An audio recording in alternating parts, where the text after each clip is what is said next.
Naresh Meena BJP को जितवाने का काम कर रहे हैं। ये बात जनता के मन में आ रही है। दरअसल आप गौर कीजिएगा कि छबड़ा सीट से जब चुनाव लड़े थे नरेश मीणा ने, तब बीजेपी जीती थी। जब देवली उनियारा से उन्होंने चुनाव लड़े तब भी भाजपा जीती थी।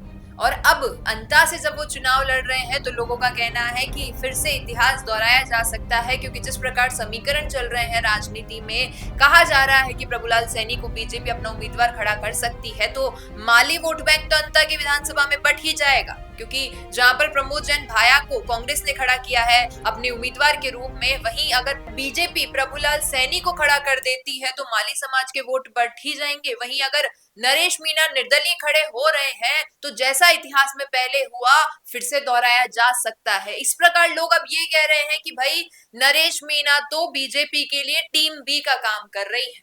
और क्यों कह रहे हैं? वो इसलिए कह रहे हैं कि जब छबड़ा से चुनाव लड़े तो बीजेपी जीती, देवली से जीती खड़े हुए तब बीजेपी जीती, अब अंता में भी वही हो सकता है।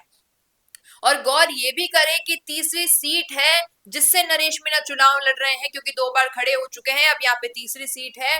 और कोई तो ये कह रहा है कि अब लग रहा है आगामी जब भी चुनाव होंगे तो जितनी 200 विधानसभा सीट है, लगता है 200 से नरेश मीणा अपने निर्दलीय बन के खड़े हो जाएंगे और 200 से ही बीजेपी को जितवा देंगे।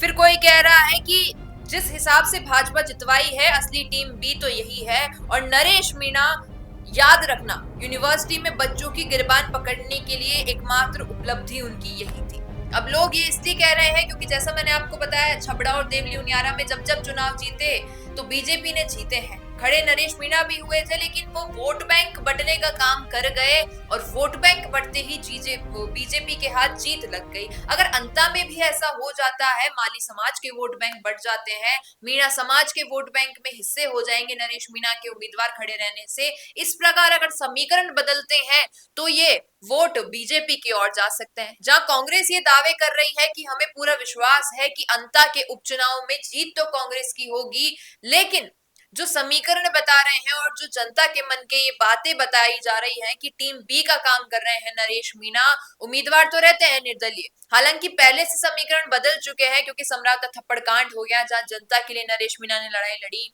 हाल ही में देखा गया झालावाड़ का मुद्दा था, उसके बाद से तमाम उनके जो समर्थक हैं उनके साथ दिखाई देते हैं, उनकी लोकप्रियता बढ़ चुकी है। तो हो सकता है समीकरण पलट जाए, लेकिन कयास जनता के यही है कि बीजेपी के लिए टीम बी का काम कर रहे हैं नरेश मीणा। जब जब खड़े होते हैं चुनाव में बीजेपी को जितवा देते हैं। अब आपका क्या कहना है इस पर कि वाकई अंता में फिर से ये इतिहास दोहराया जाएगा? बताएगा कमेंट। बिजनेस अच्छा हो सकता है, लेकिन अगर नाम नहीं दिखा तो पहचान कैसे बनेगी?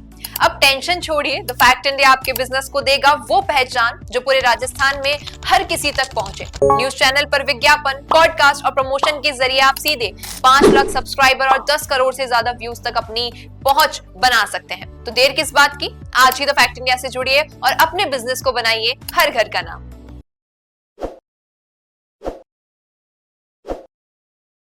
ताज़ा खबरों के लिए विजिट करें द फैक्ट इंडिया की वेबसाइट और डाउनलोड करें द फैक्ट इंडिया ऐप।